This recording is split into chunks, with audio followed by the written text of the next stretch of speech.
जल शक्ति विभाग के अस्थायी कर्मचारी फिर कुछ कहीं ना कहीं बड़ा करने जा रहे हैं, क्योंकि 3 तारीख को जो है सेशन लगने जा रहा है। उससे पहले ये क्या करने जा रहे हैं, इनसे जानने की कोशिश करता हूँ। पहले रवि जी से पूछता हूँ। रवि जी, क्या अगला कार्यक्रम क्या है इसका? गुलशन जी, सबसे पहले आपके चैनल का बहुत बहुत धन्यवाद। अब लगभग 3 साल कंप्लीट हो चुके हैं हमें लगातार एजिटेशन पे, और अब नई सरकार को बने हुए भी 100 दिन से ज़्यादा हो गए हैं। और आने वाले दिनों में 3 मार्च को जो है असेंबली सेशन भी लगने वाला है। इसीलिए हमने 27 फरवरी को एक बड़े प्रोग्राम की घोषणा की है, जिसमें सभी डिस्ट्रिक्ट के जितने भी हमारे डेली वेजर साथी हैं, आपके चैनल के माध्यम से मैं उन तमाम डेली वेजर साथियों से ये अपील करना चाहता हूं कि 27 फरवरी के प्रोटेस्ट प्रोग्राम में हर एक साथी ज़्यादा से ज़्यादा संख्या में आने की कोशिश करे, ताकि असेंबली सेशन के दौरान डेली वेजर के मुद्दे को हाईलाइट करने के लिए दबाव बनाया जा सके सरकार के ऊपर। क्योंकि उमर सरकार ने इलेक्शन से पहले लगातार ये घोषणाएं की थी कि हमारी सरकार आते ही हम डेली वेजर को रेगुलराइज करेंगे, लेकिन 100 दिन से ज्यादा हो गए सरकार बने हुए, अभी तक डेली वेजर के मुद्दे को किसी तरीके से कोई भी जो है एक स्टेज पे नहीं लाया गया है, जो अप्रोप्रिएट फोरम था उस पर नहीं लाया गया है। और अब इनके मिनिस्टरों के आप बयान देखें तो उससे ये लगता है कि ये डेली वेजर के मुद्दे को लेके सीरियस नहीं है। तो इसलिए सरकार के ऊपर दबाव बनाने के लिए 27 फरवरी को एक प्रोग्राम हमने यहाँ से अनाउंस किया है। मुझे लग रहा है कि शायद कश्मीर के अंदर भी 27 फरवरी को ही वो भी डेली वेजर साथी जो हैं वो प्रोटेस्ट करने वाले हैं। तो मैं तो ये अपील करूंगा सभी डिपार्टमेंट के डेली वेजरों से कि अपने अपने घरों से निकलें। गिनती करने के लिए हम 61,000 की गिनती गिनते हैं कि जो 2014 में एक डाटा फाइनलाइज हुआ था, लेकिन सरकार की बात करें, सरकार 1 लाख से भी ज्यादा गिनती है। लेकिन जब आप ग्राउंड पे देखते हैं, सिर्फ एक पीएचई का 2-2.5 हजार डेली वेजर निकलता है, और उसके बाद सिर्फ फेसबुक के ऊपर कमेंट करते हैं कि रवि जी हम आपके साथ हैं, ताज जी हम आपके साथ हैं, मोहन जी हम आपके साथ हैं, होशियार जी हम आपके साथ हैं। भाई साहब, अगर अपना हक लेना चाहते हो तो आपको ग्राउंड पे साथ आना पड़ेगा। सिर्फ सोशल मीडिया पे बैठ के घर से कमेंट करने से ना तो हम कामयाब होंगे और ना ही आपको कोई बेनिफिट मिलने वाला है। इसीलिए हम ये कहते हैं कि 27 फरवरी को हर एक डेली वेजर अपना काम छोड़ छाड़ के अपने old chief engineer office BC road सुबह 10:30 बजे ज्यादा से ज्यादा संख्या में पहुंचे। कुछ अपोजिशन नेता जो है वो मुद्दे को भड़काने की कोशिश कर रहे हैं। कोई कह रहा है शराबबंदी करवा दी जाए। अगर देखिए, उन्होंने भी चुनाव लड़ा था, उन्होंने भी आप लोगों से वादा किया था कि डेली वेजर के लिए कुछ किया जाएगा, लेकिन आज बात शराबबंदी की घुसेड़ दी उन्होंने। सेशन लगने वाला, उससे पहले कुछ और होना चाहिए।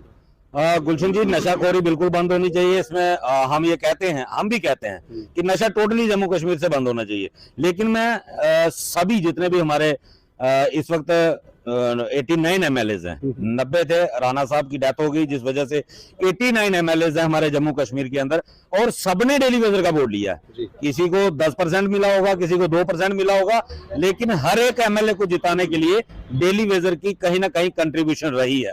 और मैं सबसे ये अपील करूंगा कि वो सबसे पहले प्रायोरिटी के ऊपर असेंबली में, जैसे महराज मलिक जी ने क्वेश्चन आवर में पूछने के लिए सबसे पहला मुद्दा जो है वो डेली वेजर का रखा है, और वो मैंने कुछ हमारे जम्मू के 2 एमएलए को भी उसका फोटो भेजा है कि अगर वो डेली वेजर के मुद्दे पे क्वेश्चन पूछने के लिए उन्होंने अपना एजेंडा दे दिया है, तो सभी एमएलए को उसी तर्ज पे सबसे पहला सवाल जो है असेंबली के अंदर वो डेली वेजर का उठाना चाहिए। शराबबंदी होनी चाहिए, मैं भी कहता हूं होनी चाहिए, उसको बाद में भी देखा जा सकता है। 21 दिन का सेशन है, लेकिन सबसे पहले डेली वेजर का मुद्दा उठना चाहिए। और उसके साथ साथ जो हमारे डेली वेजर जिन्होंने भरपूर समर्थन दिया था नेताओं को इलेक्शन के टाइम पे, जिन्होंने नेताओं की कैंपेनिंग भी की थी, मैं उनसे भी कहना चाहता हूं कि अपने अपने नेताओं को यही एक मौका है, जिनके लिए आपने प्रचार किया था उनको अब कहें कि वो भी असेंबली के अंदर डेली वेजर की बात करें।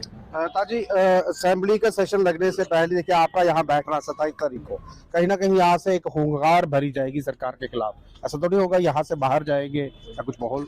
देखिए, इलेक्शन के दौरान तकरीबन सभी पॉलिटिकल पार्टियों ने हमारे मुद्दे को कैश किया और कहा कि हमारी सरकार बनेगी, हम 1 महीने के अंदर या जल्द इसका हल करेंगे। 10 दिन बोले थे। बिल्कुल, ये तो वो चले रहे, दुनिया में नहीं रहे राणा साहब, लेकिन हमारी अपील 89 जितने सब एमएलए को है, आपने सबको वोट लिया हमारा, और उसके अलावा इस मुद्दे को लगातार उठाते रहे इलेक्शनों में, तो आज आपके पास असेंबली में एक मौका है। सारे लोग, जैसे आपने 90 स्कॉर्पियो के लिए सबने हामी भरी या अपनी पे के लिए सब आप 90 लोग इकट्ठे को लड़े, तो इस मुद्दे पे भी ये रोजी रोटी का सवाल है हमारा। हम बड़ी चीज कुछ नहीं मांगते, अपने बच्चों के लिए एजुकेशन मांगते हैं, अपने बूढ़े माँ बाप के लिए मेडिकल फैसिलिटी और अपनी सोशल सिक्योरिटी मांगते हैं। ज्यादा सरकार से कुछ नहीं मांगते।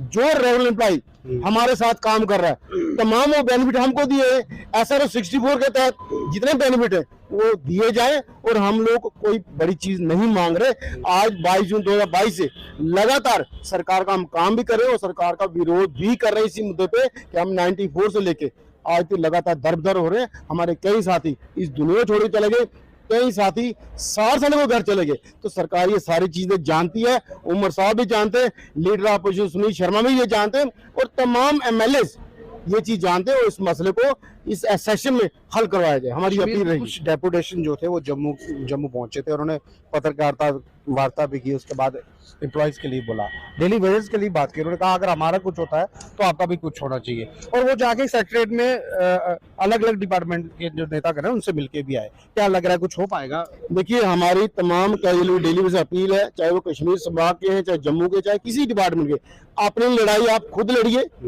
लीडरशिप के पीछे मत जाइए। जैसे मेरे साथी ने कहा कि 27 को जब हम जो प्रोग्राम कर रहे हैं, तमाम डिपार्टमेंट अपने डिपार्टमेंट के हेड ऑफिस के बाहर वो भी प्रोटेस्ट करें। सरकार को ये मैसेज है कि इन सबको रेगुलर होने की जरूरत है, इसलिए तड़फ रहे हैं। तो सरकार को हमारी तड़फ समझ आए तो सरकार इस पे काम करे। यानी कि कंधा भी अपना होगा, शिकार भी खुद ही करेंगे। देखिए, अगर आप अपने लिए दौड़ नहीं करेंगे तो हमारे लिए कोई दौड़ क्यों करेगा? हमें ना परमानेंट एम्प्लॉय से कोई शिकायत है, हमें अपने लोगों से शिकायत है को अपने हक के लिए बाहर निकले। देखिए, परमानेंट एम्प्लॉयज जो है वो बाहर इस वक्त आ रहे हैं और कश्मीर के कुछ ऐसे नेता करने आ रहे हैं। ऐसा लग रहा है कि सरकार के साथ मिले जुले वो लोग पहले यहाँ नहीं आए थे, लेकिन वो बात कर रहे हैं डेली वेजेस की। अगर डेली वेजेस को कहीं ना कहीं जो 27 तारीख का इन्होंने एक अल्टीमेटम दे दिया है सरकार को जगाने के लिए, हम कुछ करेंगे, कुछ बड़ा करेंगे। कितना बड़ा करेंगे ये 27 तारीख को पता चल जाएगा, क्योंकि सरकार बनने से पहले उमर साहब ने भी ये कहा था कि पहला हमारा मुद्दा जो है वो डेली वेजेस को पक्का करने का होगा। ऐसा लग रहा है दिल्ली आने जाने के चक्कर में कभी दिल्ली कभी जम्मू, कभी दिल्ली कभी जम्मू, उस चक्कर में दिल्ली वेजेस का जो मुद्दा है वो भूल चुका है। जनाब, आप याद कीजिए, अगर ये वीडियो आप तक पहुंच रही है तो इनके लिए भी कुछ कीजिए, अन्यथा 27 के बाद कुछ बड़ा होगा, सरकार के खिलाफ होगा क्या ये 27 को आपको पता चल पाएगा। बहरहाल ये लाइव दृश्य अगर आपको अच्छा लग रहा है, अपनी महत्वपूर्ण राय कमेंट में रखिएगा और इस वीडियो को